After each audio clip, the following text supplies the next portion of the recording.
Yes, mtazamaji wa Nevia Media, sasa uongozi wa Young Africa umeweza kuweka wazi kuwa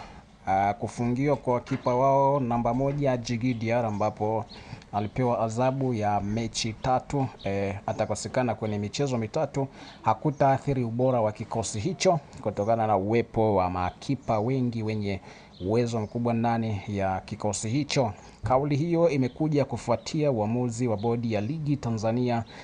kumfungia Diarra kucheza mechi 3 baada ya kosa alilolifanya katika mchezo wa mwisho dhidi ya Mtibwa Sugar, ambapo ulipigwa pale kwenye uwanja wa Jamhuri Dodoma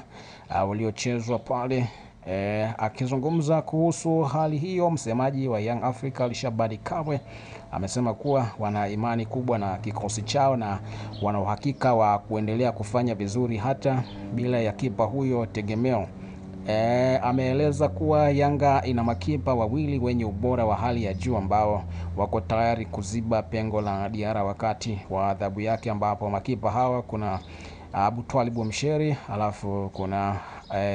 Hussein Masalanga. Makipa hao ni Hussein Masalanga ambaye pia ni sehemu ya kikosi cha Young Africa, pia pamoja na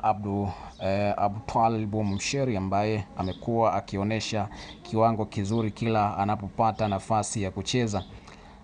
Shabani Kamwe amesisitiza kuwa klabu hiyo imejipanga vizuri katika kila idara, hususani eneo la makipa, na kuongeza kuwa ushindani uliopo ndani ya kikosi unawapa nguvu ya kuendelea kufanya vizuri katika mechi zijazo. Sasa hatuna wasiwasi wowote, tunao makipa wawili wazuri sana ambao wanaweza kufanya kazi ambayo Diarra alikuwa akifanya. Haya ni maneno ambayo yazungumza, nimeweza kuyanukuu maneno ambayo aliweza kuyazungumza Shabani Kamwe. Sasa mbali na hilo, Kamwe pia amekusia hali ya baadhi ya wachezaji waliokuwa majeruhi, akibainisha kuwa wanaendelea vizuri na matibabu na wanatarajiwa kurejea uwanjani hivi karibuni. Ameongeza kuwa kikosi cha Yanga kinatarajiwa kurejea kambini rasmi Machi 31 kwa ajili ya kuanza maandalizi ya michezo ijayo ya Ligi Kuu Tanzania Bara.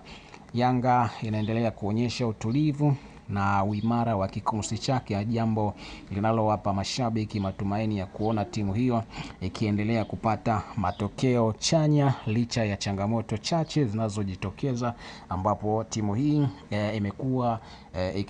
ikikumbwa na majeraha. Mpaka sasa hivi takribani wachezaji 8 wamekumbwa na majeraha, lakini msemaji wa klabu hiyo ameweza kuweka wazi kwamba wapo wachezaji ambao wanaendelea vizuri sasa na matibabu na wanatarajia kurejea kambini hivi karibuni ili kufanya maandalizi ya michezo mitano ambayo iko mbele yao, ambapo ikumbukwe Aprili 4 watashuka dimbali kwenda kupambana na Tanzania Prison, ambapo mchezo huu utachezwa pale KMC, ambapo Young Africa watakuwa ni wenyeji, watakaribisha wana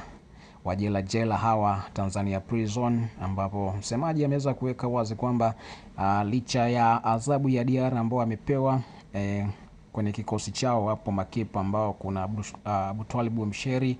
na Hussein Masalanga, wao wapo ni makipa wazuri, kwa hiyo hawana wasiwasi kwamba haijawatia hofu, kwa sababu kila mchezaji anapopewa nafasi ni lazima aonyeshe kipaji chake, ni lazima aonyeshe kupambana, hivyo hawana wasiwasi. Ni kusi tu endelee kutufuatilia Nevia Media